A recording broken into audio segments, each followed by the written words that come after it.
আসসালামু আলাইকুম। এটা হলো ডাল বড়ি। এটা দক্ষিণবঙ্গের লোকে অনেকে চিনবে, উত্তরবঙ্গের লোককে অনেকেই চিনবে না আর কি। তো আজকাল অবশ্য সবাই চিনে ফেলছে বা চেনে এই জিনিসটা। এটা মাসকলাইর ডাল আর উম, চাল কুমড়া দিয়ে এটা বানানো হয়। তো ডাল বড়ি বলে এটাকে। তো এটা আমার মেয়ের শ্বশুর বাড়ির থেকে, মানে আমার মেয়ের ননদ দিয়েছে তাকে খেতে, সে আমাকে দিয়েছে।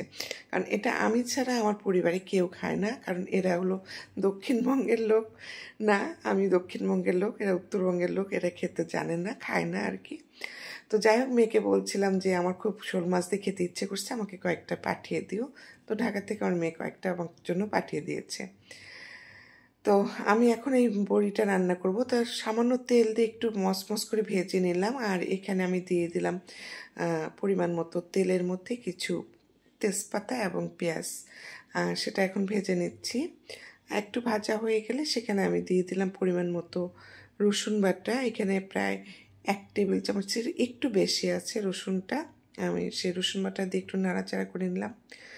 দিয়ে দিলাম হলুদের গুঁড়ো পরিমাণ মতো, দিয়ে দিলাম মরিচের গুঁড়ো, সেটাও দিলাম পরিমাণ মতো। ঝালটা আপনার মানে আপনার সুবিধা মতন আপনি দেবেন, যতটা ঝাল আপনি খেতে পারবেন। তো এর তো হলো শোল মাছ, আর শোল মাছগুলো আমি এরকম ছোট ছোট করে কেটে নিয়েছি। অনেকে ভেজে রান্না করে, তবে আমি আজকে যে রেসিপিটা রান্না করব, যারা ডাল বড়ি পছন্দ করেন তারা এই রেসিপিটা ফলো করে দেখবেন যে কতটাই মজা হয় এই মাছ দিয়ে ডাল বড়িটা। তো মাছটা আমি কিন্তু ভালো করে একটু কষিয়ে নিচ্ছি, আর এখন আমি দিয়ে দিলাম মিক্সড মশলা, যেটা আমি আমার ঘরে করা। আর আপনাদের কাছে এই মিক্সড মশলাটা না থাকলে আপনি একটু ধনিয়ার গুঁড়া এবং জিরার গুঁড়াটা ব্যবহার করবেন। তবে মিক্সড মশলাটার জন্য মাছের টেস্টটা কিন্তু একদম অন্যরকম হবে, অনেকটাই বেড়ে যাবে। তো আমি একটু পানি দিচ্ছিলাম, ফুটন্ত গরম পানি দিচ্ছিলাম, আর এইভাবে কষিয়ে নিচ্ছিলাম মাছটা। তো কষানো হয়ে গেছে মাছ, আর এখন ডালের বড়িগুলো না আমি হালকা করে ভেঙে নিচ্ছি। মানে একটা করে প্রেস দিয়ে একটু করে ভেঙে ভেঙে নিচ্ছি, আর সেটা দিয়ে এইভাবে একটু খালি কষিয়ে নিলাম। নিয়ে এখন আমি দিয়ে দেবো ফুটন্ত গরম পানি পর্যাপ্ত পরিমাণে, কারণ ডালটা সেদ্ধ হবে, মানে ডাল বড়িটা সেদ্ধ হবে এবং মাছটাও সেদ্ধ হবে।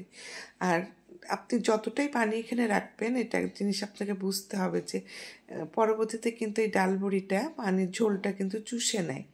আপনি মনে করেন এতখানি ঝোল দিয়েও যদি নামিয়ে রাখেন, দেখবেন এর অর্ধেক হয়ে গেছে।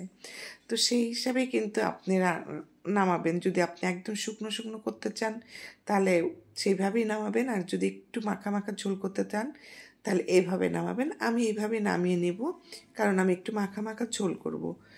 তা আমি লবণটা চেখে দেখলাম একটু লবণটা কম ছিল, আমি একটু লবণও দিয়ে দিলাম, আর বেশ কিছু কাঁচামরিচ উপর থেকে ছিটিয়ে দিলাম। আর এই তো আমার রান্নাটা অলমোস্ট কমপ্লিট। রান্নাটা এতটাই মজা হয়েছিল, যদি আপনারা না বানিয়ে খান সত্যি মিস করবেন এত সুন্দর একটা রেসিপি। সবাই ভালো থাকবেন, আল্লাহ হাফিজ।